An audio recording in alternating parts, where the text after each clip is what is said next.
வணக்கம், வாழ்க வளமுடன். நெக்ஸ்டன் யூடியூப் சேனல் நேயர்கள் அனைவருக்கும் வணக்கம், வாழ்க வளமுடன். இப்போ நாம பார்க்க போற பதிவு என்னன்னு பாத்தீங்கன்னா, சனி பகவானுடைய பயிற்சி தான் நம்ம பார்க்க போறோம். அதற்கு முன்னாடி நான் உங்கள் குருமணிகண்டன் ஜோதிடர், பாலக்காடு, கேரளா. குருமணிகண்டன் ஜோதிடர், ஆசிரியர். நாம இப்போ வந்து பாத்தீங்கன்னா திருமண புள்ளி, திருமண லக்கணம், தொழில் புள்ளி, தொழில் லக்கணம்னு வகுப்பு எடுக்கிறோம், நேரடி வகுப்பு எடுக்கிறோம். அதுல வந்து ரெகுலர் வகுப்பு தான், தங்கி படிக்கணும்.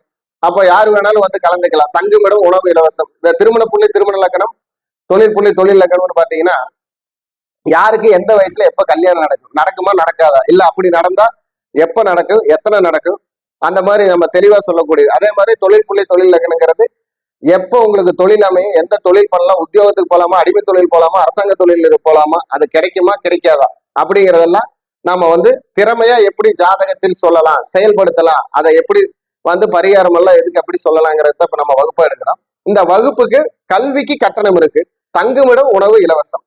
இப்ப நம்ம பார்க்கக்கூடிய பதிவு பாத்தீங்கன்னா, வாக்கிய பஞ்சாங்க பிரகாரம் சனி பயிற்சி நடக்குது. இந்த சனி பகவானுடைய பயிற்சி மார்ச் 6ஆம் தேதி காலை 8:24 நடக்குது. 12 ராசிக்கு எப்படி இருக்கு அப்படிங்கிறத பார்க்க போறோம். இப்ப பார்க்கக்கூடிய ராசி என்ன ராசின்னு பாத்தீங்கன்னா, மீனம் ராசிக்கு சனி பகவானுடைய பயிற்சி எப்படி இருக்கு, மீனம் ராசிக்கு. அப்போ திருக்கணித பிரகாரம் முதல்லயே முடிஞ்சது. இப்ப வாக்கிய பஞ்சாங்க பிரகாரம் தானே அப்படின்னா, வாக்கிய பஞ்சாங்கம் தேவர்களுக்குன்னு சொல்லி தேவர்கள் பிரசன்னமாவது வாக்கிய பஞ்சாங்கத்தில். அதனாலதான் தெய்வ காரியங்கள் எல்லாமே வந்து வாக்கிய பஞ்சாங்கத்துல எடுத்து பண்றாங்க. வேற இப்ப வாக்கிய பஞ்சாங்க பிரகாரம் இப்ப சனி பகவானுக்கு பூஜை புனஸ்காரம் எல்லாம் திருநள்ளாறு, குச்சனூர்ல எல்லாம் சிறப்பா இருக்கும் சனி பகவான் பயிற்சின்னு சொல்லி. அப்ப அங்க போய் கும்பிட்டுக்கலாம், நம்ம பக்கத்துல இருக்கிற கோயிலையும் கும்பிட்டுக்கலாம், வீட்லயும் கும்பிட்டுக்கலாம். இப்போ மீனம் ராசிக்கு இந்த வாக்கிய பஞ்சாங்க பிரகாரம் மாறக்கூடிய சனி பகவானுடைய பயிற்சி எப்படி இருக்கும் அப்படின்னு பாத்தீங்கன்னா, மீனம் ராசிக்கு ஜென்மத்துக்கே வரார், ராசிக்கே வரார். ராசிக்கு வந்து அவர் 3ஆம் பார்வையா 3ஆம் வீட்டை ரிஷபத்தை பார்க்கிறார். 7ஆம் பார்வையா உங்களுக்கு 7ஆம் வீடான கன்னியை பார்க்கிறார். உங்களுக்கு 10ஆம் பார்வையாக அவர் 10ஆம் வீடு தனுசை பார்க்கிறார். அப்ப உங்களுக்கு 3, 7, 10 தொடர்பு கொள்ளுது. அப்ப இந்த 3, 7, 10 அப்படிங்கிறதே பாத்தீங்கன்னா உங்கள் முயற்சிகளில் கவனம் வேண்டும், முயற்சியில கவனம் வேணும். இந்த முயற்சினா என்னன்னு கேட்டீங்கன்னா, நீங்க என்னென்ன விஷயத்தை இயக்கிறீங்களோ, செயல்படுத்துறீங்களோ எல்லாத்துலயுமே கவனமா வேணும். அந்த டிரைவரா இருக்கிறீங்க, பேங்க் அக்கௌண்டடா இருக்கிறீங்க, இன்ஜினியர்ஸா இருக்கிறீங்க, சிவில் இன்ஜினியர்ஸா இருக்கிறீங்க, பில்டிங் ஒர்க் எடுக்கிறீங்க, இவங்க எல்லாமே பாத்தீங்கன்னா ரொம்ப கவனமா இருக்கணும். இல்லைன்னா ஏதாவது ஒரு பிரச்சனையை சந்திக்கக்கூடிய நேரம். இதுல எல்லாமே வந்து பாத்தீங்கன்னா நாம எவ்வளவுக்கு எவ்வளவு கவனமா இருக்கோமோ அவ்வளவுக்கு எவ்வளவு தப்பிச்சுக்கலாம். அதே மாதிரி 7ஆம் இடத்தை கன்னி வீட்டை பாக்குறதுனால பெண்கள் சம்பந்தப்பட்ட விஷயத்துல எல்லாம் ஜாக்கிரதையா இருக்கணும். இல்லைன்னா ஏதாவது ஒரு ஆபத்தை கொண்டு வரும், தன நஷ்டத்தை உருவாக்கும், மன கஷ்டத்தை தரும். அப்ப இந்த பெண்கள் சம்பந்தப்பட்ட விஷயங்கிறதுல ஜாக்கிரதையா இருக்கணும். கணவன் மனைவியாக இருந்தாலும் ரொம்ப ஜாக்கிரதையா இருக்கணும். நண்பர்களாக இருந்தாலும் ஜாக்கிரதையாக இருக்க வேண்டும். ஏன்னா ஏதாவது ஒரு இழப்பு அங்க காமிக்குது. அப்ப அந்த இழப்பு வராம நம்ம பாத்துக்கணும். அப்போ அதே மாதிரி உங்களுக்கு 10ஆம் பாவத்தையே பாக்குறாரு. அப்ப அந்த 10ஆம் பாவம்னு சொல்லக்கூடிய இடம் வந்து தனுசு வீடு.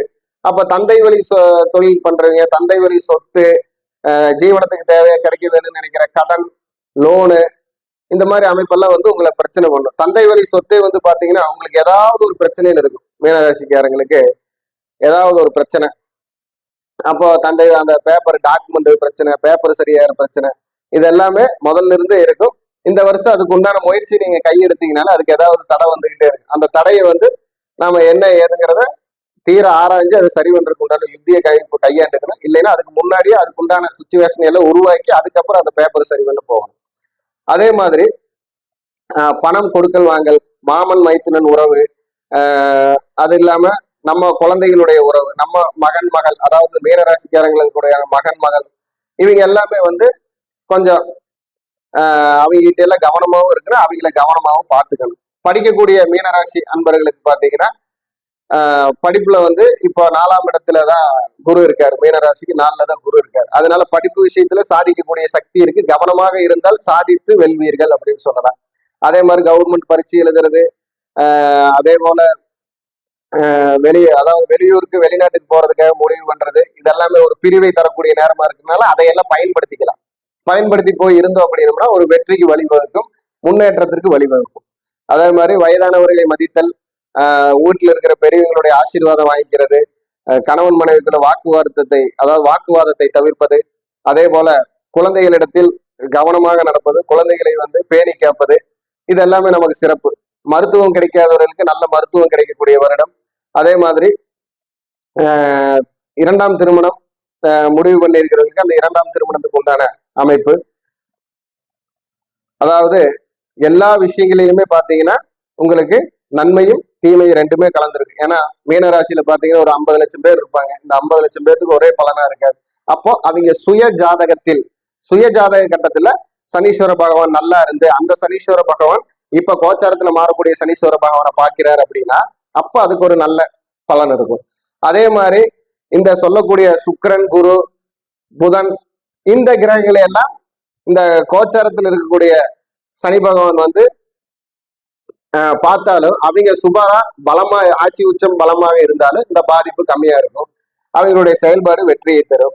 அதே போல ஒவ்வொரு கிரகங்களும் உங்கள் ஜாதகத்தில் பலமாக இருக்கக்கூடிய கிரகங்களோடு போய் இந்த சனி பகவான் சேர்றார், கோச்சார சனி பகவான் சேர்றாருனால உங்களுக்கு பாதிப்பு கம்மியா இருக்கும். அப்போ உங்க சுய ஜாதகத்தை ஒண்ணு அனலைஸ் பண்ணி நடக்கக்கூடிய தசா புத்தி அந்தரநாதன் உங்களுக்கு சிறப்பா இருக்காரா, இல்ல அவங்க 6, 8, 12 இருக்காங்களா, இல்ல அதுக்கு தகுந்தது எப்படி நடக்கலாம்ல நாம மொத்தமா உங்க ஜாதகத்தை ஒண்ணு அனலைஸ் பண்ணி பாத்துக்கணும். அப்படி பாக்குறப்பதான் உங்களுக்கு சிறப்பான சூழ்நிலை எப்படி இருக்கும். நீங்க ஒரு தொழில இன்வெஸ்ட்மெண்ட் பண்ணலாமா, இல்ல உங்களுடைய ஒவ்வொரு விஷயத்துக்கும் உங்களுக்கு வெற்றி கிடைக்குமா அப்படிங்கிறதெல்லாம் நம்ம பார்த்து தெரிஞ்சுக்க முடியும். ஆனால் மீனத்திற்கு விவேகமான வாழ்க்கை, விவேகம் வேண்டும் அப்படின்னு சொல்லி அவர்களுடைய பரிகாரம் அப்படின்னு பாத்தீங்கன்னா கன்னியாகுமரி முக்கூடல் சங்கமத்துல போய் குளிக்கிறது, திருச்செந்தூர் கடல்ல போய் குளிக்கிறது, இந்த கடல் குளியல் எல்லாம் அவங்களுக்கு சிறப்பா இருக்கு. கடல்கள் சங்கமிக்கிற இடமும் ஆறுகள் சங்கமிக்கக்கூடிய இடமா பார்த்து குளிச்சு அங்க இருக்கிற தெய்வ வழிபாடு சிறப்பை தரும். அதே மாதிரி ஆடை தானம் அவங்களுக்கு ஆயுள் காக்கும், ஆயுளை காக்கும். ஆடை தானம் ஐஸ்வர்யத்தையும் ஆயுளையும் தரும். திருச்சேரை ரிண விமோச்சன லிங்கேஸ்வரர் வழிபாடு, அதாவது சரபரேஸ்வரி தாய், சரபவல்லி தாய் அவர்களுடைய வழிபாடெல்லாம் இவங்களுக்கு சிறப்பை தரும். வணக்கம், வாழ்க வளமுடன்.